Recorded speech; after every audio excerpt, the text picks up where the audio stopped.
Welcome to This Week in College Hockey. Tony Scott, Sydney Wolf in studio, and a big New York guy from the big city. He's from a big city, so he's probably used to being a big city in the New York Metroplex. How you doing today, Jess? Warroad is kind of the New York City of Eastern Roseau County. That's what everybody has always said. I'm doing great. Been on the road for almost a week now. Looking forward to the end of this wild road trip. Looking forward to getting home, but generally speaking, doing just fine. I honestly didn't know where the Wild were because I knew they played the Rangers, and I was like, "Where is he today? Is he back home? Is he?" Yeah, the last we talked to you, you were on your way. You were in Dallas, and you had missed the St. Louis game. Correct? Is that correct? No, I missed the Kings game at home. I was in Dallas. I came home for one night, got to sleep in my bed for one night, and then since then I've been in our nation's capital, Washington, D.C. I've been to Philadelphia. I've been to Madison Square Garden, and one more road game, and that's against the red-hot New Jersey Devils in Newark, and then back home for a few days, which would be nice. So how has the road treated you? I think the road has been fine. I'll say this. One thing that's nice about the East Coast is the train system is very good here. Yep. And it just makes no sense to take a plane from Washington, D.C. to Philadelphia when you can hop on a train and do it in about an hour and a half, and it's nice and comfortable, and you don't have to go through onerous security or anything like that. And I'll say this, too. I love old train stations. There's just something kind of cool about, the architecture and, people going in all directions. So 30th Street Station in Philadelphia, Union Station in Washington, D.C., Penn Station in New York City, which is right underneath Madison Square Garden, for people who don't know. It's the weirdest thing ever. They literally built the arena right on top of a train station. Just really cool, vibrant places. The Rangers are kind of fun this year. They're celebrating their 100th season, and they're doing a lot of cool stuff with like big band music live in the arena before the game, and they've got those just sweet kind of lighter blue throwback jerseys, and they're honoring all these legends from 100 years ago of the Rangers. Well, of course, those people are long gone, but like Lester Patrick, the legendary longtime coach of the Rangers, they have his grandson, Craig Patrick. Oh, by the way, the assistant coach on the Miracle on Ice team there last night. So a lot of cool history for a team that, let's face it, in 100 years, what have they got? 4 Stanley Cups? I mean, they haven't really been legendary on the ice a lot, but, it's New York City, so they get hyped and all of that. They're not exactly the Yankees. No, not exactly the Yankees. But the way this stuff works. They play in New York City, so they're a big deal. They are a big deal. No question about Yeah, that. absolutely. I love the train system. I went to Europe 2 out of the last 3 springs to visit my daughters studying abroad. And that's what I always bring home with me is, man, Trains how are the best. cool would it be if you could take a train from Minneapolis, St. Paul to Duluth or Minneapolis, St. Paul to Moorhead. It would be just awesome. For It's me, like it would be functional awesome. trains. Yeah, like it'd be awesome. Like I Yeah. would just take the train to Duluth. I would just take the train to. Could you imagine like hockey teams just taking the train? It seems like from they're Moorhead down to the Twin Cities. Yeah. It's so cool. It seems like building trains are almost like a thing of the past. It seems like the light rail, they've been talking about the blue, the orange, the red line for years, and it seems like the only news that comes out is that it's over budget and behind schedule. Yeah, exactly. Well, one of the more, since we'll bring this back to college hockey, one of the more fun stories I ever wrote was talking to some guys who played for like the Gophers in North Dakota and Michigan and these teams in the 1950s, and they traveled pretty commonly by train in those days. And, the legend was they would, the Gophers under John Mariucci would leave Minneapolis, they'd take a train to Chicago, they'd have to switch trains, and then they'd get on this overnight train to Detroit. And the story I heard was literally there was no scheduled stop in Ann Arbor, and Mariucci would tip the guy like $50 and say, hey, we need to stop for 5 minutes in Ann Arbor and get all our bags off. And that was how they would go to Ann Arbor. It was this total like under the table thing that you could get away with back then. Just fantastic story. I love those 50 stories. I think there was a story about John Wooden becoming the Gopher men's basketball coach before UCLA, but there was something about a train he couldn't catch, or he couldn't get a train here to sign the contract. Isn't that the story? I'll tell you the story. Tell you the story. John Wooden interviewed over the phone with the University of Minnesota. He was at Purdue. Yep. He interviewed with the University of Minnesota over the phone, and he interviewed with UCLA over the phone. And, both places were interested in him. the Gophers decide this is our guy. We want this guy. And they tried to call him. There was a snowstorm that day, and the phone lines were down. And they couldn't get a hold of John Wooden because the phone system had gone out because of all of the snow in Minnesota. And that day, while he's waiting for a phone call, UCLA calls, offers him the job. And by the time Minnesota got a hold of him, he was a very honorable man. He said, thank you, but I've already accepted a position in Los Angeles. So no train was involved. Maybe it was Bud Wilkinson going to Oklahoma and not the Gophers. It feels like where we turn, we were like the hard luck school with those big named legendary Sports coaches. Illustrated did a kind of what if kind of piece once and mentioned John Wooden, and they said, the Wizard of Westwood is what he was always called, because Westwood is the neighborhood in Los Angeles where UCLA is located. And they said, what if he was the Wizard of Williams Arena? If you think about that. Yeah. It's a little easier to recruit to LA than it is Minneapolis, that's for sure. Yeah, at the time, LA was kind of an outpost out there on the far end of the country, but he did a nice job. Yeah, he did. All right, speaking of Williams Arena, right across the street, the home of the Golden Gophers is Mariucci Arena, and they traveled north to UND. Is that our first game on the list of It is. I put it right up there for you guys. Let's get it going. I wore my Minnesota shirt today. Okay. And this is because last year, this was pointed out to me on a Monday morning commute, that last year I was the anti-Gopher guy on the show. You don't remember that? What's that? You don't remember that? That I was. I didn't. I forgot the gig, right? And I'm like, yeah, that's right. I hated the Gophers. I picked against them all the time. Yep.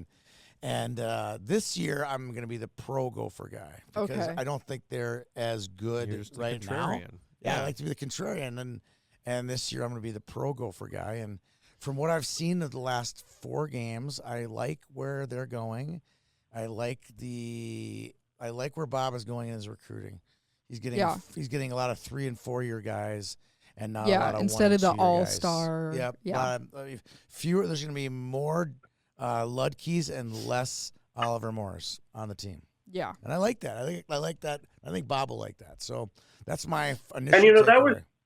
that was his promise at his introductory press conference. He said, Gopher hockey is going to get older. That was one of the things he said back in 2018. That was the trend in college hockey. Gopher fans still talk about that Union team that beat them in 2014, where it seemed like everybody was about 26 on that team. There's a joke in like recruiting circles. Whenever Mankato is mentioned, people say, "Well, can you list all the 2004 so we know who's going to Mankato next?" Stuff like that. But that's kind of been the trend, and it's been said in college hockey for years, and it's still true. You win with your upperclassmen.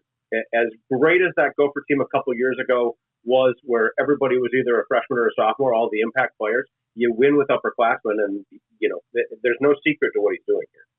No, not at all. Well, I mean, that was the number 1 game on the rundown that I had was Minnesota versus North Dakota. UND wins game 1 5-2. Minnesota wins the next game 5-1. So a little bit of good, I guess, for both fan bases. Each one gets a win. I watched over the weekend. More of the Saturday game than the Friday game. Did you see any of the Friday game? No, I watched a little bit of a couple random games, but I knew you guys would watch this series, so I didn't pay I watched all the highlights and the goals and stuff, but I wasn't watching the Jess, full game. in your travels, did you see either of these games? I followed both the games. I didn't get to watch a lot, but here is my question. I'm not going to be at media availability this week. I would love to ask Bob Motzko this question. He has said repeatedly in the past, at the college level, you get to kick the garbage can 3 times a year. Just 3. You can't do it more than that, because if you kick the garbage can a 4th time, by then the players have turned you out. But you can storm into the locker room and give the garbage can a good kick and let guys know that you're unhappy, and you can do it 3 times a year. I'm wondering after the Friday game if he used one of those, because they had a 2-1 lead, and then things just went south. And you saw the way that team responded on Saturday. That was like an angry Gopher team, the way they came storming back to win that one going away. And you saw a little swagger from some guys, too. LJ Mooney going and doing the Superman, to the crowd. And I'm sure there were a couple of extended middle fingers from the North Dakota fan base on that one. That's fine. Okay, it's a rivalry. So I'm just kind of curious. I would like to know if there were some harsh words exchanged after Friday's game. I love too the clip before we get too far past that I assume you must have posted to get everybody hyped for the weekend of the Gopher cheerleaders getting beer cans It's thrown. unbelievable. That's like an all-time Did you clip. see that, That's Jess? amazing. I couldn't help loved it. watching I could that. not help it. Did you see it? That was so good. Fantastic. So funny. America's team. I mean, Because also you can't do that. I'm like, but I immediately went to my AI and went, that's awesome. AI. There's no way they did that. That's unbelievable. yeah, that was a great clip. Yeah. Speaking of this, I'm going to bring this kind of full circle. Speaking of this rivalry, one of the great interviews I did was a guy named Ben Chersky, who was a star for North Dakota in the 50s. He's from Edmonton, just a great player, had a bunch of scoring records, probably still to this day, was just a scoring superstar at North Dakota. And I said, what was travel like? And he said the greatest ones were the games at Minnesota, because they would get a special train chartered from Grand Forks, down to Minneapolis. And there were a few beverages served on that train, let's just say, and the team is on the train, and the coaches, and then tons and tons of North Dakota fans are on the train too, and they're, passing the time as Western Minnesota rolls by having a beverage or two. And he said the best part was a lot of those guys wouldn't actually make it to the rink when they got to Minneapolis, but it was always a good party. Yeah, they were partying up in Grand Forks. I saw lots of clips and people asking, because it's so weird whenever Youth Hockey Hub or YHH makes a tweet about hockey and they're at the facility. Yeah. The assumption is I'm there. Yeah. So Andrew posts this thing. He's like, use that thing. He goes, everyone looking for you. Jimmy Clark's dad. I mean, all these dads are like, hey, we're in section G. Come say hi to us. I'm like, I'm not there. You're like, the account is run by many people. Yeah, it is I'm not the only just one me. tweeting. I know, but it's like their memory was when it was just me. I think, I don't know. It's kind of funny. Well, so it was a split, so both fan bases get a taste of a win, but some first collegiate goals would be Max Rude and Mason Moe. Love to see it. Rude dog. I mean, that's awesome to see. I was so happy for that kid because he's only played a handful of games. I'm like, he has 25 games played. Yeah, it looked like last year he didn't play. In freshman year it said 20, but no points. So that'd be also first collegiate point as well. Yes. Fantastic. So that's cool. Super kid. Tanner Ludke, like we said, scored a good one, shorthanded goal. And yeah, UND had a lot of shots night one as well, but then Minnesota comes back and gets the win. And another notable I saw, I think it was a Schloss tweet, I'm not sure, but EJ Emery, who scored his first collegiate goals this year, was kind of crazy. Apparently, it was his first goal scored with his parents and grandma at the rink. Wow, that's cool. That's cool because he's not from here. So no, I know. I thought that he's was a good player. Fun. Verhoff's good. I mean, that's a good hockey team. That's a really good hockey team, and it's so weird when you read different media, both sides of the aisle. It's so funny. Like I was talking. Oh no, it was Joe Moline from our Monday Morning He goes, I feel like UND won 5 out of the 6 periods. They just kind of let it slip away. I'm like, I watched a different set of periods. I'm like, I felt like the Gophers won 3 or 4 periods there and let it slip away. Like, it's so funny is when depends on who you talk to and what you see. I felt like it should have been a 50-50 weekend. I thought both teams were pretty darn good and playing some good hockey for October. Well, that's good, too. I feel like, I know obviously both teams want to get the sweep, but I feel like it's good for the rivalry, too, when there is a split, because then it kind of keeps fueling it throughout the year and kind of all that stuff if, like, both teams get a little bit of success rather than if there's a down year and then one team kind of gets, like, big wins. Like, I think it's good for college hockey when the rivalries have, good games and competitive games and splits and stuff. Jess, were you beat reporting for the Gophers the year it was like a Thanksgiving series and North Dakota just absolutely killed the Gophers like 5 or 6 years ago? They played on Thanksgiving night. Yes. They played on Thursday night, Brutal. And North Dakota put up 7 or 8. I mean, it was just a walkaway game. I said the worst part about that was I had to work that night, so Thanksgiving dinner I couldn't even have a glass of wine or anything because you got to keep a clear head if you're working, which I like to do. But yeah, it's interesting you mentioned that, Sydney, about the split. The late John Gilbert, longtime hockey writer for the Star Tribune and other places, and did you ever meet John? No. Oh, it's one legendary guy. Just passed away earlier this year. Had been around hockey forever. Covered the North Stars back a long time ago. Well, he was always kind of a mentor for me, and he helped me in my career early on, and I am always appreciative to him. But he said to me at one point, when you're covering college hockey, you always kind of want to split, because that way you get to see both fan bases happy, both coaches happy at one point, and everybody walks away thinking, hey, good weekend. We did pretty well. Sweeps are fine, and you see lots of them, but a split you get to see kind of the best of both worlds. I agree with that sentiment. You get to cheer a little bit, but then you also have some things that your team can focus on kind of for the next week. And maybe I'm officially a journalist of hockey. Maybe so. I was kind of happy it was a split, because then I don't have to hear Gopher fans, Mariucci West. I hate that. And then I hate when the UND fans get out of their britches. Yeah, everybody can kind of tone it down a little bit. It kind of keeps everybody toned down. I like that. And I have so many friends, especially on that UND staff. Like, every one of those coaches on that staff I consider a personal friend. Yeah. And now I have so many ex-Sioux players that have become friends through the whole world. Like, I used to hate them as a fan. Now I'm like, cool, they're good again. I like it when UND's good again. It's good for the game when they're good, Another great memory I have of this rivalry would have been 4 years ago. About this time of year, 2021, North Dakota hosts the Gophers for a couple of games up there. And after the Friday night game, I went out, met some folks at one of the hotel bars not too far from the rink.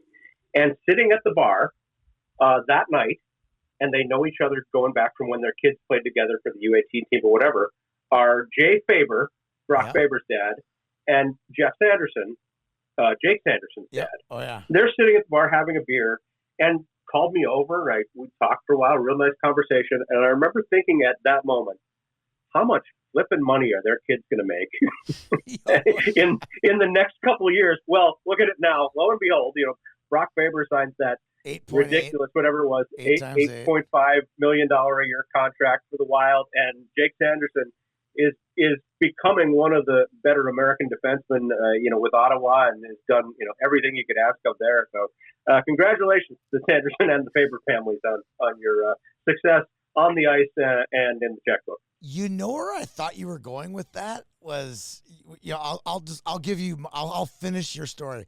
Yeah, we were at the bar, and I was talking to Sanderson and Faber, blah, blah, blah, blah. And then you said, and then I thought about it, and I thought you were going to say, 20 years ago, there wouldn't be two parents from opposite teams talking to one another because they beat the crap out of each other. But no, we are so friendly these days. And people have said that at the high school level, too. I know. Like, growing up where I did, you'd cross the street if you saw a Roosevelt guy coming. You wouldn't talk to anybody. Now these guys all play on, spring league teams and summer league teams. They're all buddies off the ice. Yes. It's like, come on, we wanted them to, get a bad rash the night before a game anytime they played. I agree. So that's where I thought you were going with this. So no, you didn't go that way, right? Good take, though. It was funny because I got to know the Fabers pretty well, covering the Gophers, the Faber family, and they were best friends with all the Michigan parents because, their kids had played on the UAT team together and traveled together, and they'd been to Europe to World Juniors and stuff like that. It's just crazy how everybody gets along. It's a good thing. Oh, even going to UND, it's fun as a St. Cloud fan. The few times I've been up there, nobody's like mean. It's just a fun rivalry game, and I've gone a few times, and I'll be in Grand Forks going out to eat or something with my jersey on, and people honk at you, but not in like a fun way. They're kind of like, we're gonna get you guys tonight, and then we're like, no way, and it's just it's really fun going up there, and I've always had a good time. And there's been a few times we've gone up there, it hasn't been a good game. And then other times we go up there and it is a good game. That's the best. It's always been a fun time. And then I always feel like a celebrity when you're wearing an opposing team's jersey in Grand Forks, because everybody wants to talk to you. Be like, what are you doing here? Why are you here? Why are you wearing that? I agree. So it's always a good time. But all right, let's go to the now ranked UMD Bulldogs. Yeah, the Dogs are doing pretty good. I mean, last year everybody was kind of concerned, but now a lot of those guys who we knew were going to be good are now getting really good, and everyone can't stop talking about the Plant Shoggoby line because it's going to be ridiculous this year. I think it will be. I want to see very good if they have depth. Yeah, and I want to see them beat somebody that's decent. Yeah. And we don't know how good Augustana is. We'll get to Augustana in the next session here. But Yeah. but I'm not fully convinced. I had one of our guys, Willie Peterson, say they should be ranked. Rank the dogs. Dogs should be ranked. I'm like, They I haven't think played they super haven't tough played a tough competition yet. competition yet. When and they're gonna get it the next 2 weekends. They got to Yeah. go to Minnesota and to UND in back-to-back weekends. If they go 3-1 in that stretch of 4, then I'm a believer. We all be believers.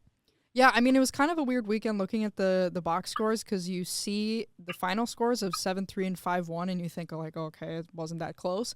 But in one of the games, like, Bemidji State on Friday scored the first 2 goals, and then it was just kind of looks like all UMD after that. Yeah. But that one line is just crazy. I kind of agree with you, though, of, like, they're going to have to see if all of the lines can play well and not just them, and then, like, Ty Hansen, who also had, like, 4 assists this weekend.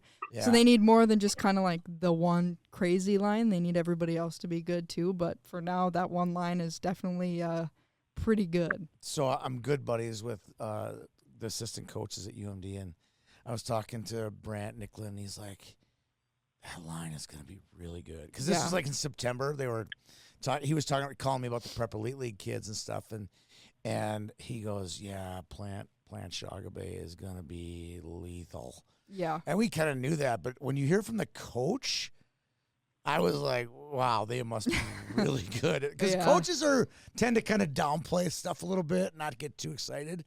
But Brant could not contain himself about those 3.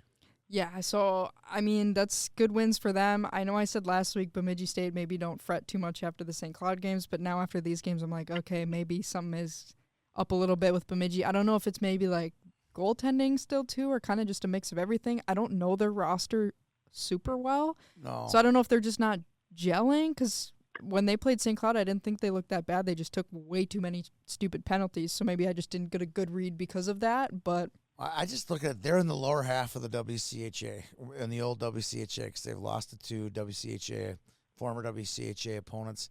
And that's not necessarily a bad thing, right, Jess? I mean, being in the lower half of a really good league like the WCHA was, I think they're going to be pretty darn good when it comes to CCHA play.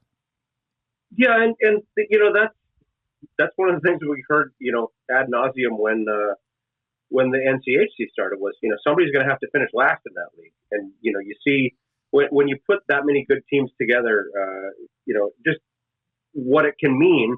And that's what we're seeing here now. I mean, good conference, but we'll have to see where it goes from here. All right, let's move on to the Augustana Vikings. yeah. Sweeping your Arizona State Sun Devils. Mine? I don't know about this year. It's actually Jess who liked the Well, I like the Sun Devils, but I also like ASU's Augustana, so. Well, I'm a big Augie guy. Well, so. I don't know if any of you saw this coming, but Augustana, I saw wins night 1, and I was like, wow, that's a big win for them. That's a good win. Yeah, I saw that Arizona too. State was a good team last year. They had a lot of turnover, though, so I don't know. Some people were shocked, but I'm like, wow, this year, like when I looked through each team for APX and did a story on, like, here's all the players that left, here's all the players that are coming in. They had a lot of players that left and new guys. Yeah. So kind of might be a weird year for them, but Augustana doesn't just get a win, they sweep, which is awesome. And I was talking to Tony about this before we were recording, or kind of in between we were recording. Everyone's favorite player, I think on Twitter, Ben Trombley, scores what would be the game-winning goal, which is awesome. Anytime, I tell people all the time, like when we tweet things out, there is no question. If it's Hermantown, Grand Rapids, Moorhead, or Warroad, those 4 social media engines are unbelievable. I know he's from Greenway, but they're like basically cousins of Grand Rapids. So like it's no surprise that anyone from those towns up there that does well. Yeah, I mean, I saw that clip and was like, wow, that's awesome. Felt good for him that he could get like a big goal for them. I think they had an empty netter or a goal after that too, but his was technically the game-winning goal, so that was a big one. And then one of the players, I don't know if he pronounces his name Thiessen or Tyson, but Carter Tyson had some assists, so did Hayden Hennon, so shout out to them. And all of the usual suspects, it looks like, played well too for Augustana, all the Bischoffs, Hennons, all the guys we normally mention also. But really good weekend for them. That's 2 really nice wins for the Vikings. because everything always comes back to Warroad. Jess handed out No, I gotta say 5 this, gold though. jackets to me and Hayden and Tyler Hennon a couple years ago at the Celebrity Oh Golf. yeah. I got to say this quickly though about Ben Tromley. Played at Greenway High School. Okay, now this is a common source of confusion. People say, "Oh, he's from Greenway." Well, Greenway is the name of the high school. That's like saying I'm from Jefferson. Well, you're not from Jefferson. You're from West Bloomington. But here's what I love about Greenway. There's about 17 towns that send kids to Greenway. It's a lot. So Yeah. Ben Tromley is actually from Bovee. There are kids from Coleraine. There are kids from Taconite. There are kids from Lawrence Lake. Nashua, Keewaydin. Yep. Mike Peluso, the NHLer, not the one from North Dakota, the one from Minnesota. That one, he was from Pengilly, also went to Greenway. I mean, it's just amazing how many little communities that school draws from. So when you say a guy's from Greenway, that could mean one of about 17 communities. It's usually Coleraine, but when you get the those school is anomalies, located and the arena are located in Coleraine. Yeah. No. And Ben Tromley, by the way, he's on the mythical all mustache team. If you look at his profile, Yeah. Just a fantastic Ned Flanders mustache going there. So good work there.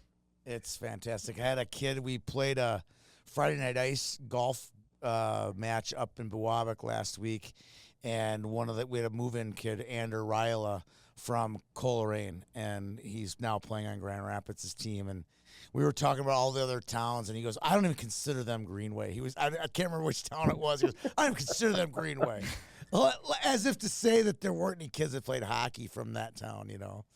But have you ever been to Taconite? The Taconite town is one of the coolest little towns in America. It's the coolest thing I've ever seen. I was in a Bantam regional in that rink in Coleraine, and just one of those great memories. Just the classic old barn. Everything's green. Everybody shows up. Everybody in town comes out for games. Just a fantastic hockey tradition there. My friend Chris Miller, the '87 Mr. Hockey winner, he was a Taconite kid. In fact, at UMB, his nickname was Tack. They called him. Really? That Easy is cool. Yep.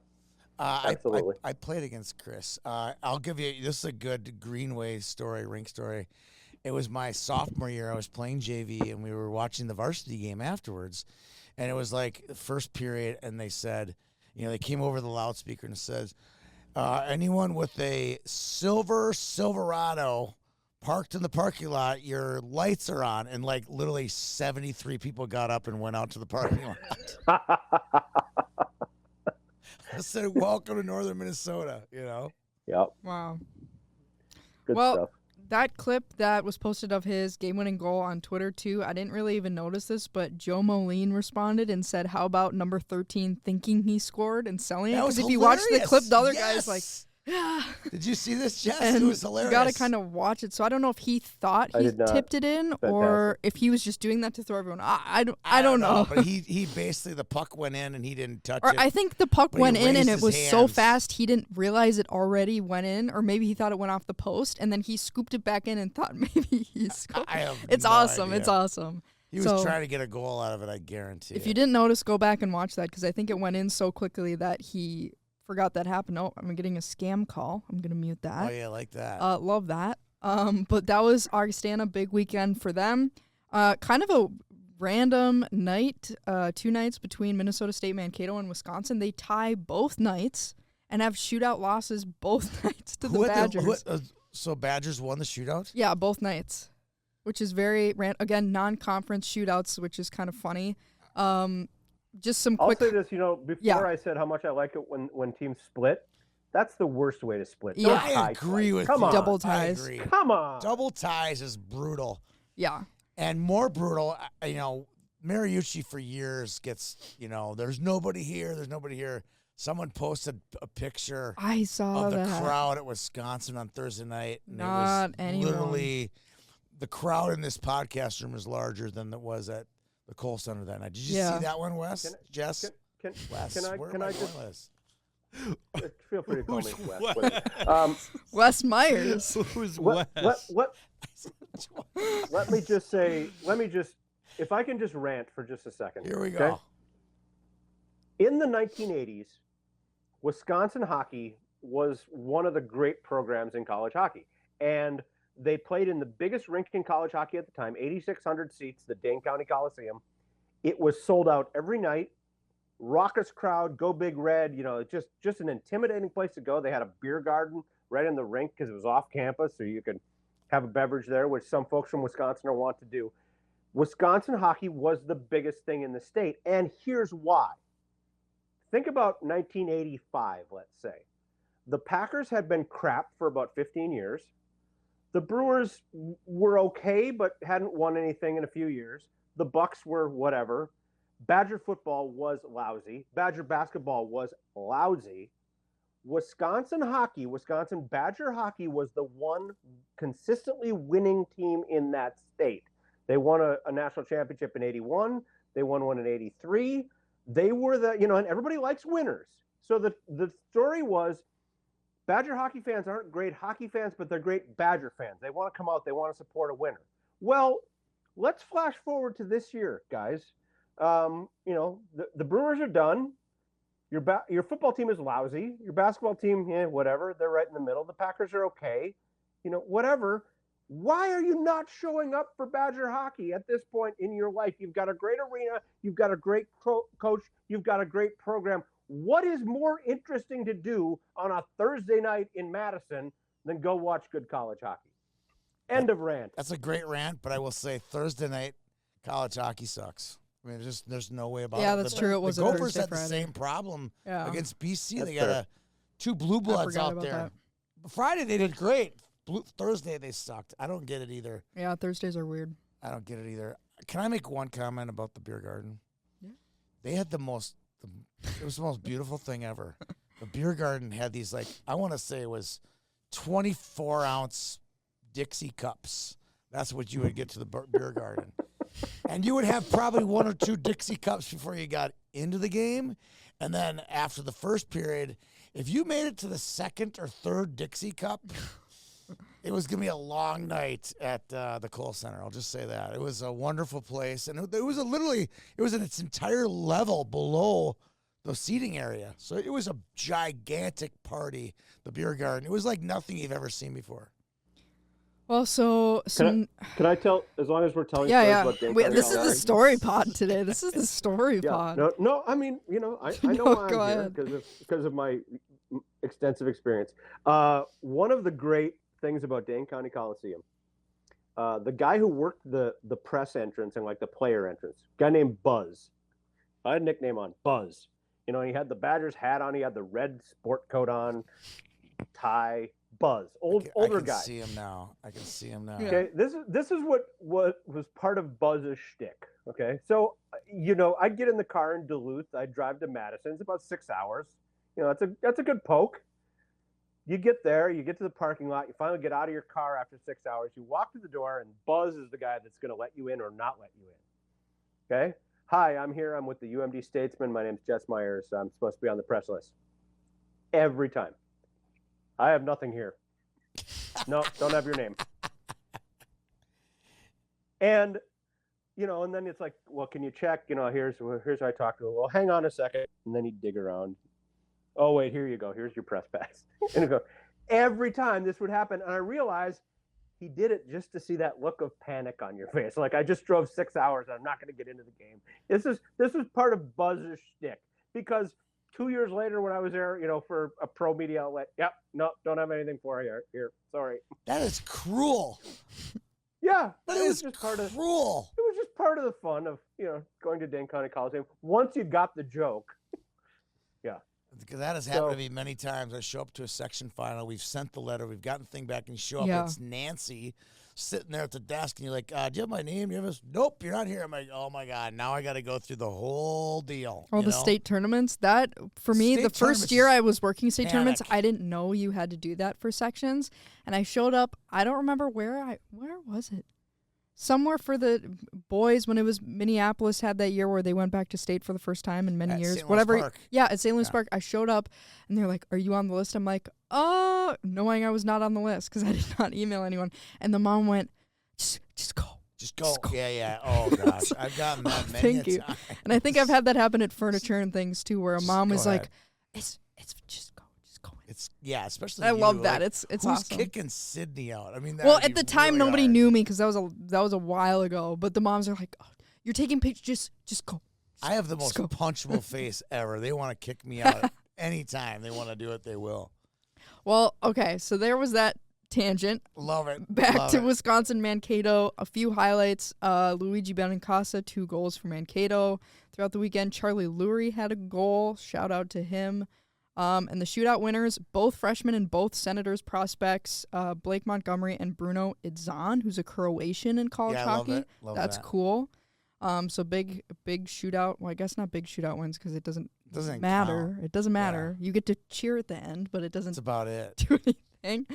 So that was that. The St. Cloud games, I can add some context to. They lose in overtime night 1, come back and win Saturday, and it was just one of those games Friday night where when we talked about Western and Ferris, and Western outshoots them by 40, it was one of those games where Vermont's goalie just played the game of his life. Really? Absolutely insane. He's Hockey East goaltender of the week. Like, literally, Vermont was not good, and St. Cloud had, I want to say, close to 50 shots, and Vermont's goalie just was, like, insane. I don't know what else they could have done, honestly.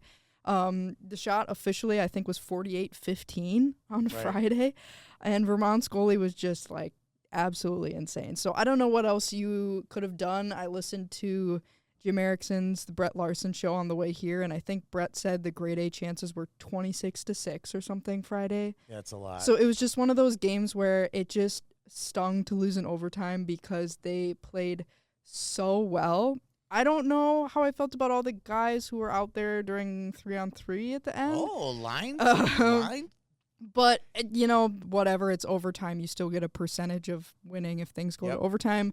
So that one definitely stings because I thought St. Cloud played really well for the most part and they just could not get past a hot goalie. It's like Western and Ferris and some of those games. But they come back Saturday and they play really well. They win 4-0. They played a lot better. Bernovic and Hall were really good. Nolan Road had a really nice assist on one of the goals. A lot of power play goals throughout the weekend, too. I'd like to see a little more 5-on-5, but I don't think anybody, if they see the overtime loss, should freak out and be like, oh, Vermont's bad, because they are bad. But, like, their goalie was the only reason they were even close in that game, was their goalie. That's it. Which of the Eastern conferences are doing well? Is it the ECAC or the Hockey East? I can't really put Hockey my East finger has on all it. the big hitters. I know ECAC they is have like big the hitters, but Ivies. sometimes they actually come through. The only like main ECAC school usually every year is like Quinnipiac. They're the main and one. Cornell. Yeah, depending on the year. But I I'm mean, talking about Hockey this East year. has kind of the heavy. Have we seen any trends yet? Well, the ECAC usually starts later too, so that's why Yeah. like it takes a while to kind of figure out. Because a lot of the Ivies don't start until like way later. Right. So some of the schools have already played like Quinnipiac, but I don't know if the like Harvard or Cornell have even played yet. If not, it's like the one gamers. Yeah, because a lot of Remember, times they wait. Even on the women's side too, I know I heard Jossie talking about this last week. She's like, "Why haven't these schools played?" I'm like, "They're the Ivies. They start." Yeah, and it's like Lowell and Merrimack. Didn't they play like a one gamer one Saturday and one game? Well, a lot of the East Coast schools do because their travel time's like an hour. I know, if that. So It's kind of goofy. Yeah, so going back to that, St. Cloud State, I'm not worried. Like, it stings to lose that game in overtime, but Vermont was not good. Just their goalie was, like, insane. Shout out that guy, Aiden Wright. Game of his life. Really? 100%. Watch the highlights. That dude was just stopping everything. When do we get to the St. Thomas split? That's this next one. We It's can one just of the move on to that right now. craziest things I've ever seen. So, I don't know if you guys are paying. I bet you Wes has. I mean, Wes. I did it again. Now it's just a thing. I'm just Who is what? Who's Wes? Could I get a stage name? I mean, you Wes now is have fine. one. How can You we go now with have Wes? one. Jess. Wow. Well- I bet Jess has a. Yeah, I saw an 11-2, 6-2 Yeah, so flip-flop. I don't know- I don't ever remember this. I don't think many people were paying attention to this game either because, again, government shutdown. I don't think there was a stream again. So Air Force had some video highlights. There must have been someone like just taking video in the on their stadium. phone. But I saw the St. Thomas account kept tweeting at them going, "You got any highlights for us? Got any videos?" Because they kept saying, "Oh, it's still going. It's still going." So St. Thomas wins 11-2, game one. And then they lose the next day 6-2, I think was the final score. I'm pretty sure there was a garbage can kicked that night. Both teams kicked a Well, garbage I mean, can. You know, There's it's some Frank's garbage territory. can He, kicking. he picks a garbage can, just in pregame. Why not? I'm sure he we, does. we all know Frank. He's a bit of a volatile temper, volatile personality. His loving nickname on the college hockey circles is Effin' Frank because he does use that certain word in all contexts. Verb, noun, whatever. So.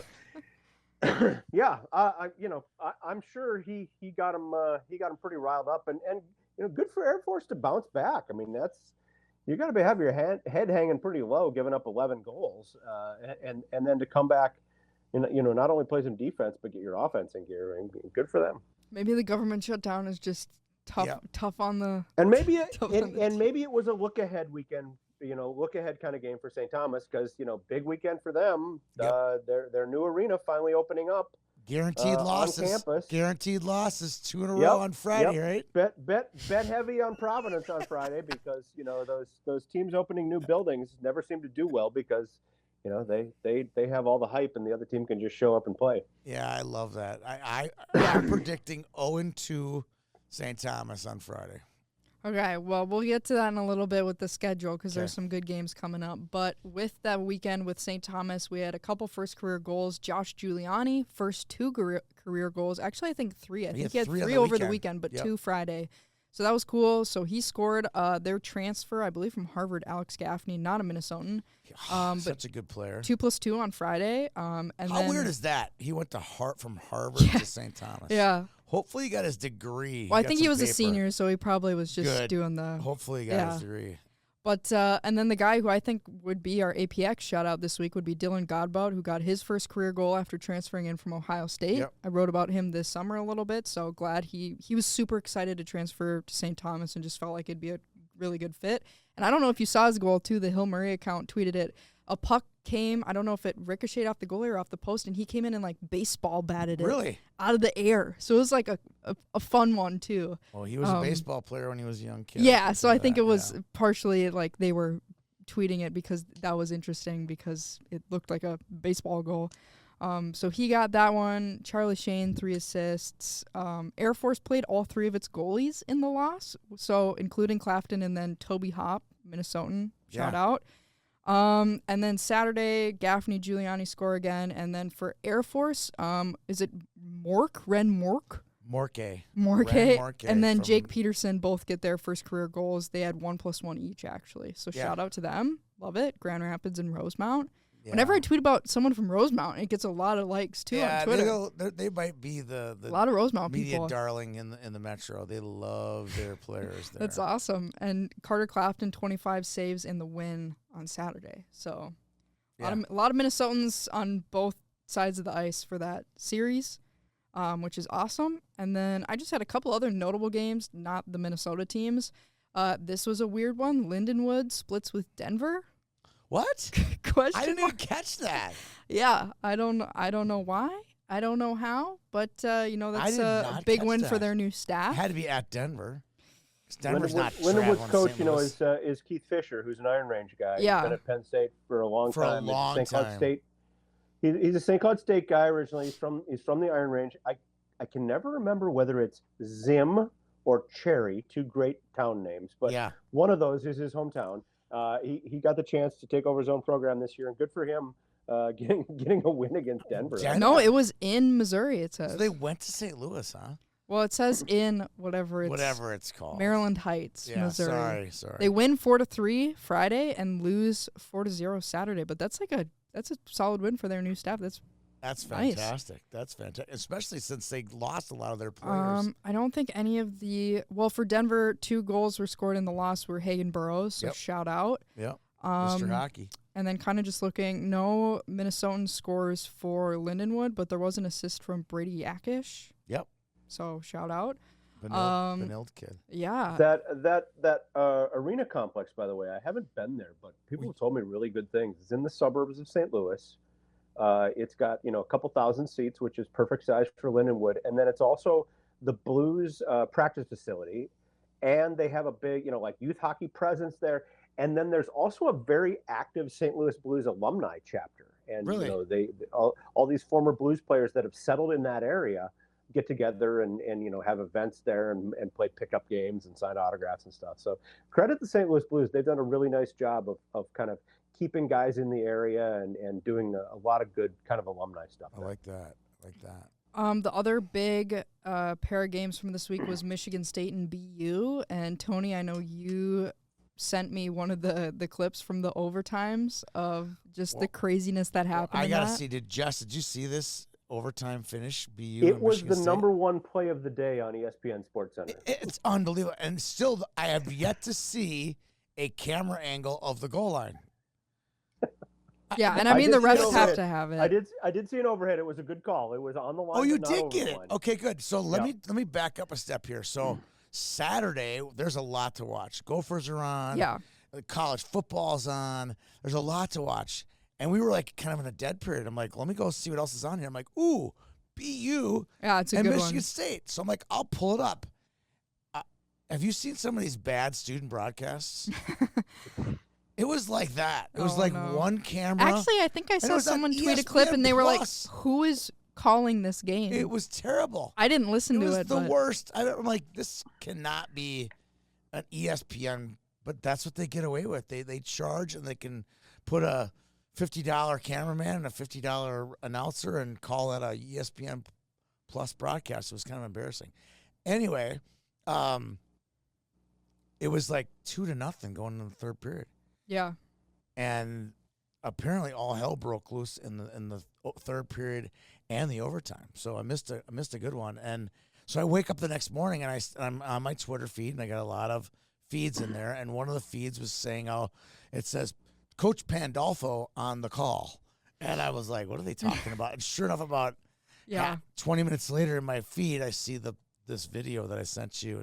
So describe what happened. It was pretty cool. Yeah, so basically in overtime, someone shoots the puck and it trickles onto the goal line, almost into the goal, wide open, like the goalie's not there. It's almost Just trickling sitting in. there. And then I assume a defender or forward, I don't know who Yeah. it was. I'm sure I could find out if I looked. But quick slaps it off the goal line just in the nick of time. And then Michigan State goes back down, gets a 2-on-1 and scores and wins.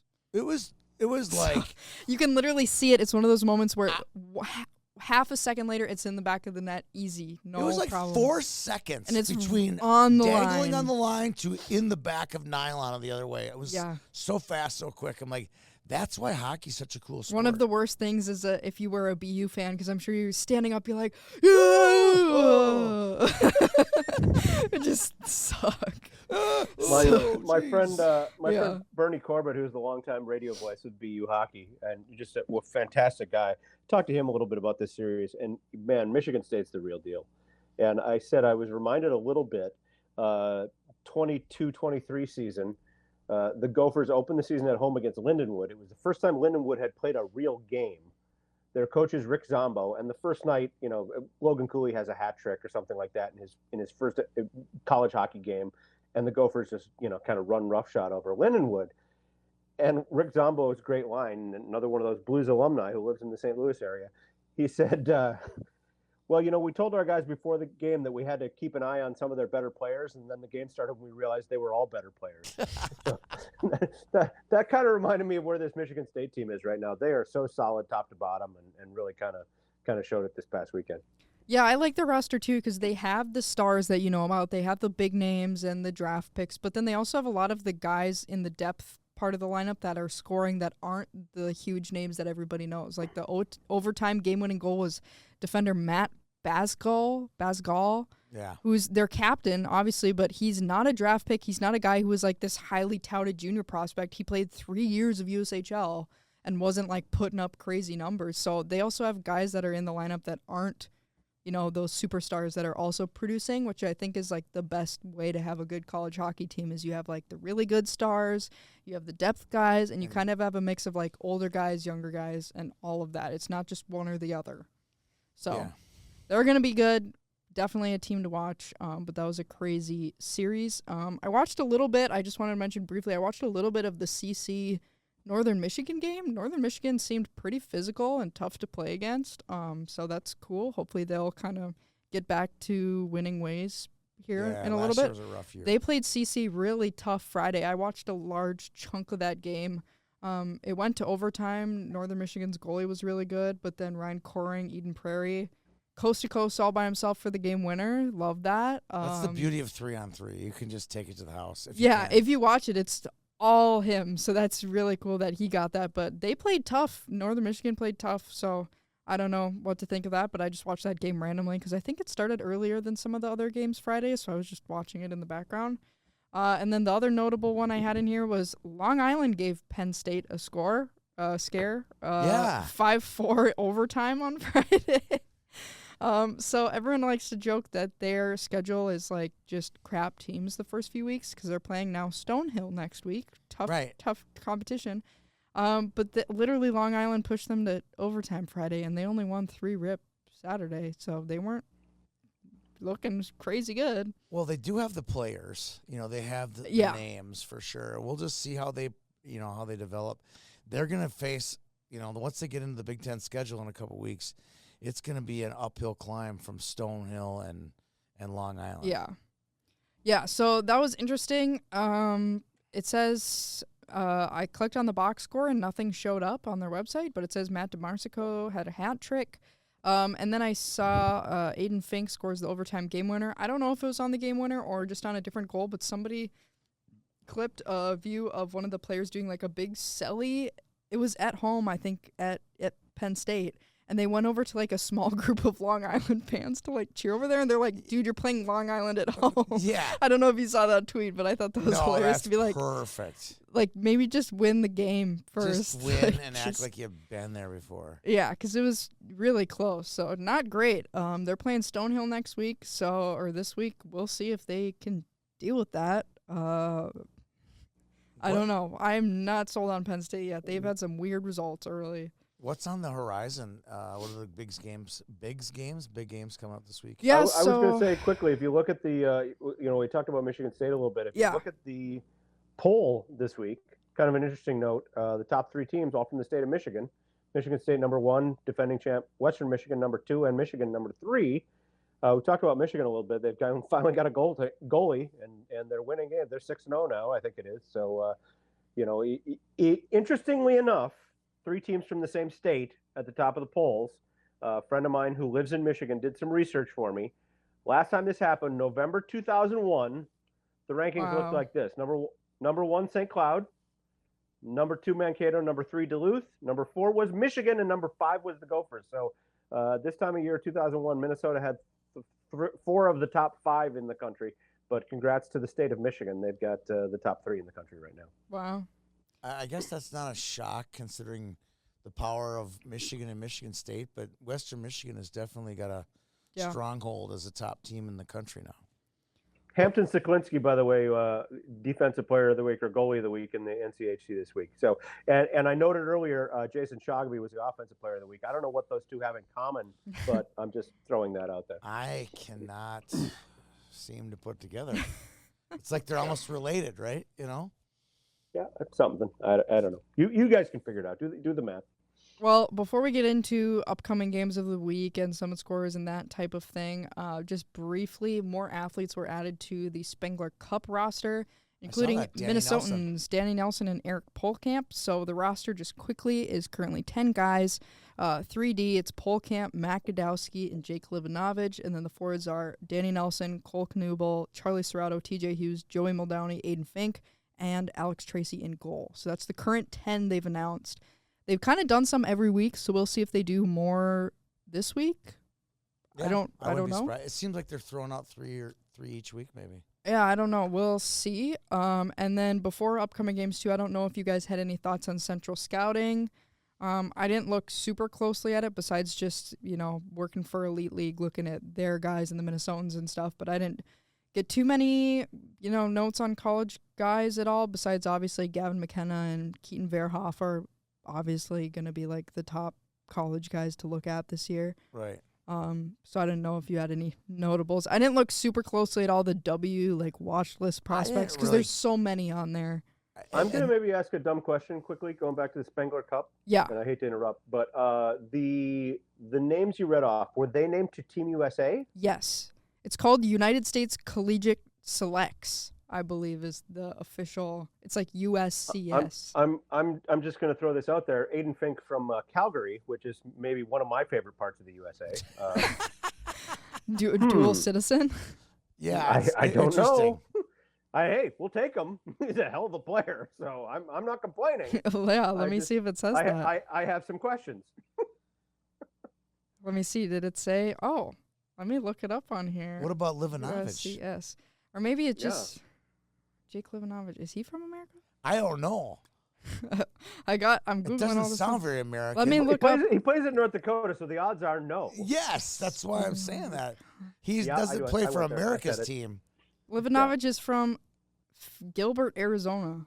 Okay, Sure. I'll give you that one. Let me look it up. Did they say Fink? I typed Fink on. Are you sure? I'm looking it up. I love this. Is great. Oh, they retweeted YHH. Did you know that? U.S. Collegiate Selects. Love that. Oh, I'm trying to scroll back on their account. This is gonna. It's taking maybe taking me because a he hot plays for an minute. American college, that would make him Yeah, like eligible. is it? No, it says I Aiden don't Fink know. is one of the first 5 they announced. So maybe you just have to play in America. What? That seems kind of wild, though. I didn't must even not be a realize that, Canadian Jess. I didn't team. even realize you brought that up. Yeah, maybe they don't have a Is there a Canadian. Canadian Collegiate Aiden, select? what people don't know is an interesting one. He was committed to Wisconsin, and then with the coaching change there, changed direction. Wound up going to Penn State. Pretty sure he was Big Ten Freshman of the Year. His first year there, just an incredibly talented scorer. Yeah. Oh yeah. And fits in well with what Penn State has now, obviously with all that offense they have. Yeah, So, I mean, anyway. I guess they're not going to have Canadian collegiate selects, right? No. Like, that would be. Yeah, they're youth Like, sports. they'd have to little have, like, collection of major youth junior sports. selects or something because they don't No, really want to it's- be on the college hockey. No, they should train. put the youth sports kids out there. That would be Oh, entertaining. gosh. a lot of guys who play for Simon Fraser. Yeah. So it's the only Canadian school I can think Toronto of. Metropolitan. UBC. Yeah, TMU. McGill.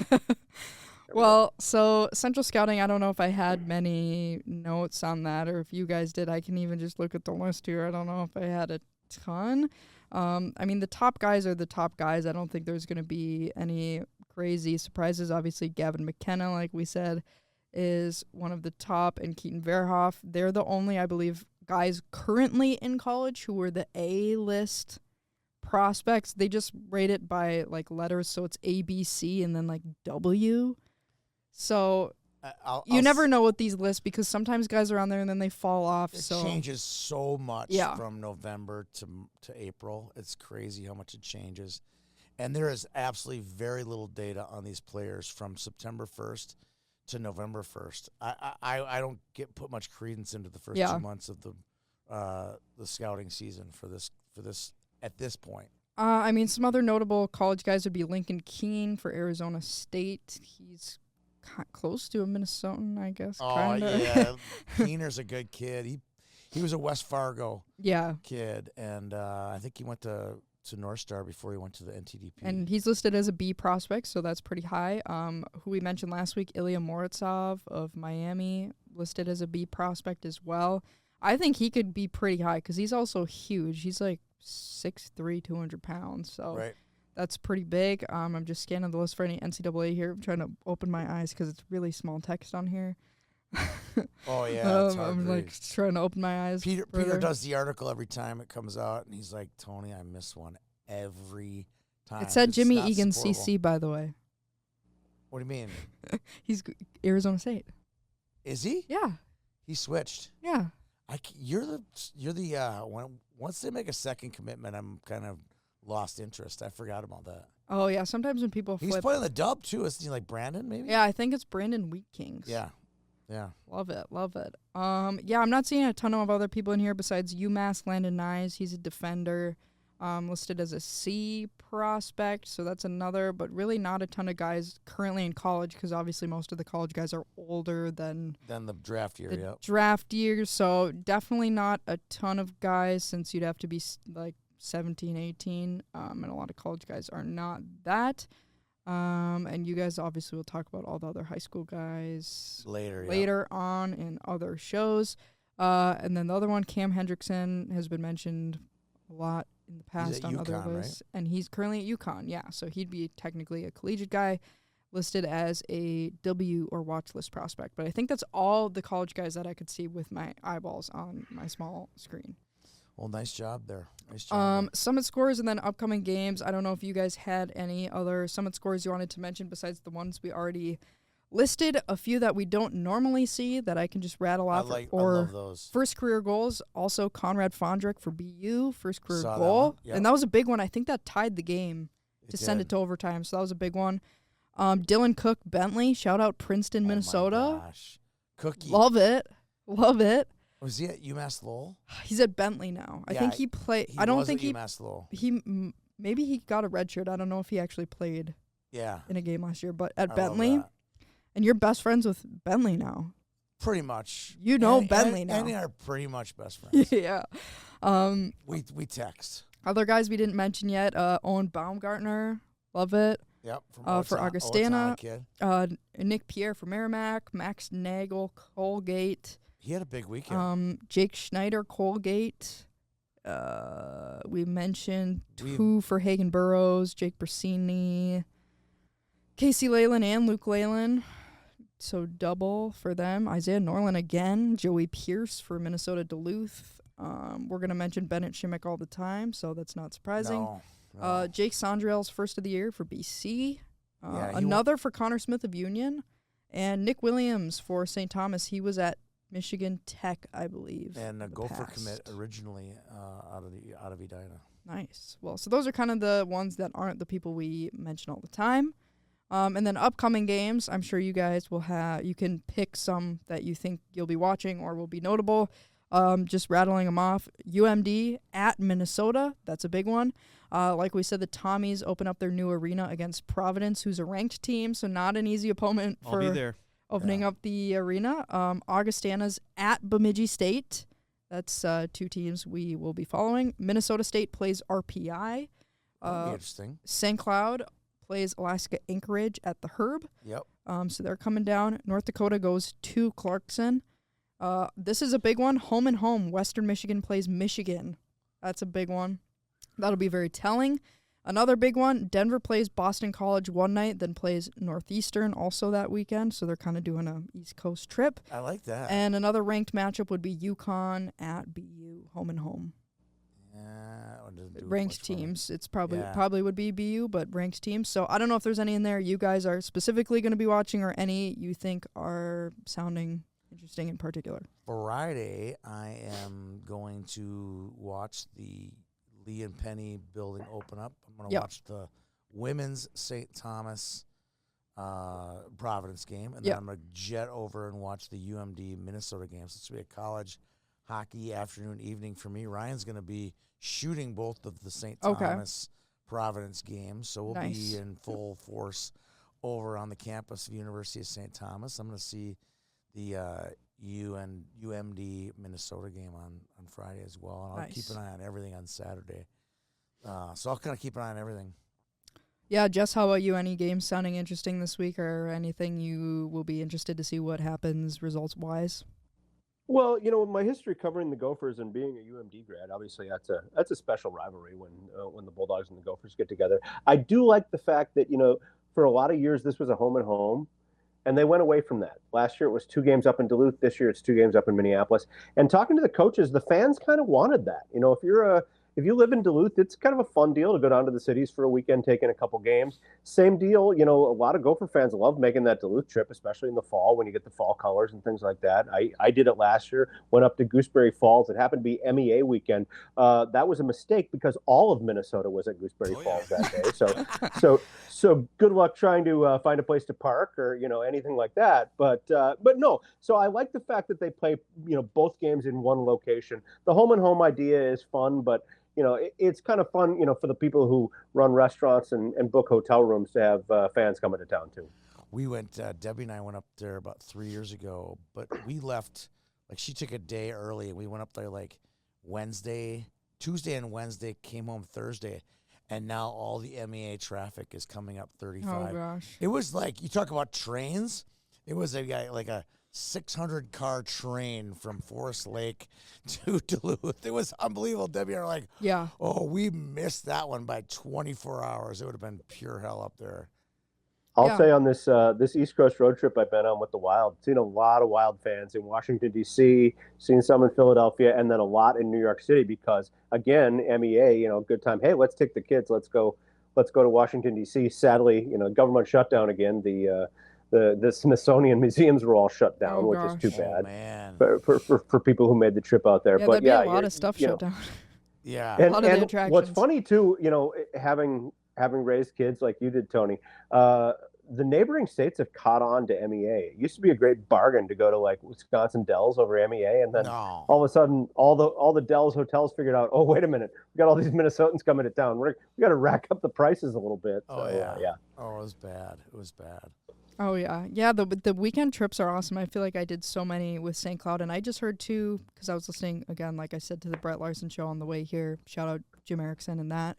But they said next year, St. Cloud, Brett Larson was talking about it on the show, that next year they're going to do a charter plane and going to allow fans to travel with the team St. Cloud to Vermont next year. No way. Yeah, and I was like, that's such a fun idea. More teams should do that. Be like, hey, everybody, if we get this plane, you can all travel with us and go. I think the women's team will play there too. It sounds like maybe that's the plan. And I'm like, that sounds so fun. If you were like a family and you could just take kind of a long weekend and go to somewhere cool like Vermont. It's very popular with football programs. Because we have the St. Cloud Airport, but it's the St. Cloud Airport, if you've been there, it's like tiny and it goes to Florida and Arizona in the winter, and that's pretty much it. Like, so this is very side. That's awesome. Very side tangent, but like my mom loves to go on those trips with the Gopher football team. She's a grad, and like they went to UCLA last year, so they went to like I think West stuff like that's so fun. Like because I feel like a lot of people would do that, make a weekend out of it, and really So this year St. Cloud is going to Arizona State, and when I was up at the alumni golf tournament, and my guy Bobby Knight from Luther was in my foursome, and the Learfield guy was there, and he goes, "You should come down." I'm like, "You're gonna put me on the St. Cloud State plane, and you're gonna give me a camera? I would kill that trip. That would be so much fun to go down there and make some content. Be a good hockey game too. Yeah, see some good hockey and that kind of thing. They're like, so then I saw Coach Vermont, Larson. by the way, I have not been there, but Gutterson Fieldhouse. The gut. Click on Google Images sometime. It's one of those classic, arched wooden ceiling, barns. Looks like just a fantastic kind of classic hockey rink. So it seems like that'd be a great trip to me. Yeah, so I don't know the details of that, but that stuff sounds so fun to me, and I hope more and more teams kind of get into that, because I think that's so fun to take those trips or road trips, even if you just drive and go somewhere for 2-3 days, make a weekend out of it, watch some hockey, and then also kind of explore some new cities while you're at it. I always love the non-conference games if they're easily travelable to go there. And it's so funny is Peter and I have been writing for the home ice books that are coming out in the next year for both the high school edition version 2 for Matt Jasper, and then we're obviously doing the college version. And I got to sign some of the craziest rinks, like Matthews Arena in Boston, where Northeastern plays, is one of the craziest things ever. You better hurry, because there's a wrecking ball pulling up there. We're well aware. It's already been shot. We've already got it. It's great. Yeah. And then obviously the Syracuse one, and I wrote the gut, and I didn't know much about it, so I did my research. But I remember that Robbie Stucker had transferred from Minnesota to Vermont, and he gave me about an hour and a half talk on the gut, and it was fun. I learned a lot about that place. It's a pretty cool place. Yeah, speaking of Matthews Arena, Mike McMahon said Matthews Arena will close December 13th in a game against BU with Northeastern, and the home games in the second half, the school said, will be played at Walter Brown Arena, which is BU, the Songa Center, which is Lowell, at Harvard, Bentley, and Cross Insurance Arena in Portland, Maine. So basically they've become a youth hockey team. They're going to just be traveling, I guess. Wherever they get their ice, they'll do it, right? Yeah. I forgot I bookmarked a lot of tweets as well on here. I don't know if you you saw this play, too. It was the Michigan State BU game. One of the BU players at one point threw his stick like in front of him to try and, I think, disrupt the play. It was on... From the bench? No, like on the ice. He was skating and tried to throw a stick in front of him. That's a penalty. I don't know. Someone tweeted it, and I've never seen anything like that. It didn't end up doing anything, I don't think, but he just Chubb's a stick. He didn't. I've seen the he thrown didn't, stick trying to stop an empty netter. I don't know. He didn't throw it into the crowd, did he, to celebrate? No, a goal? he did Speaking not. of the Minnesota Mr. North Dakota Pitlick. rivalry, and Yeah. Anyway, Another funny tweet I saw at some point this weekend. I'm not sure if it's still true, but someone tweeted Dean Letourneau has more goals than Gavin McKenna. I love that. That was a funny one. I thought that was funny. Injury news: New Hampshire sounds like we'll be without Martin Lavins until Thanksgiving at the earliest. That is tough for them because we just mentioned him last week. And I was going to mention this to you, Tony, because you were on the Quinnipiac train last week. Oh, no. Schloss tweeted, no, it's good, that he said, this is what Schlossman said after you told me to watch out for Quinnipiac. He said, one team that shouldn't be flying under the radar is Quinnipiac. You are ahead of Schloss. Yeah. You're just the I know guru it. now. I know. It's all the culture, right, Jess? It's all the culture. You must all just culture. know. at 'Cause Quinnipiac, it's all culture all the time. he says nobody has stayed within 13 shots on goal of them, not BC, Notre Dame, or Maine. I know. That's trouble. You It's were just you were troubling. ahead. You were It's ahead of troubling me. the Quinnipiac train. I have a fact, and this might be wrong. Someone threw this at me, and I was Might be like, wrong. wait, what? It was one of those, wait, what? Michigan has not won a Big Ten regular season championship since the new conference. They're You the know only team that hasn't won a Big Ten regular season That's championship. crazy. Oh, crazy is that? Wow. Every other team has won a Big Ten title. Someone said that. I think it was probably Joe on the Monday show. I'm like, come on. To Michigan's credit, they've won the playoff championship. Yes. I think I've 3 seen times. a few of them. Yeah, I have seen Yeah. that. Well, I don't have any other tidbits unless you guys do. I was just looking through my bookmarks and But remembered that one stat was like, you got to be kidding me. That can't be possible. And he said it with such conviction. I'm like, well, he can't be lying. He couldn't have made that up, you know? So I thought that was an odd fact. Totally odd fact. So Well, look out for the Wolverines this year because they've got goaltending and they're obviously very talented up top. So yeah. So there will be more odd facts coming at you this Oh, we year can guarantee. if you have Tony, Wes, Jess, and Sydney with us this week. It's been a fun show. Thanks, Jess, for joining us from New York City. I'm Tony Scott with Sydney Wolf here in studio.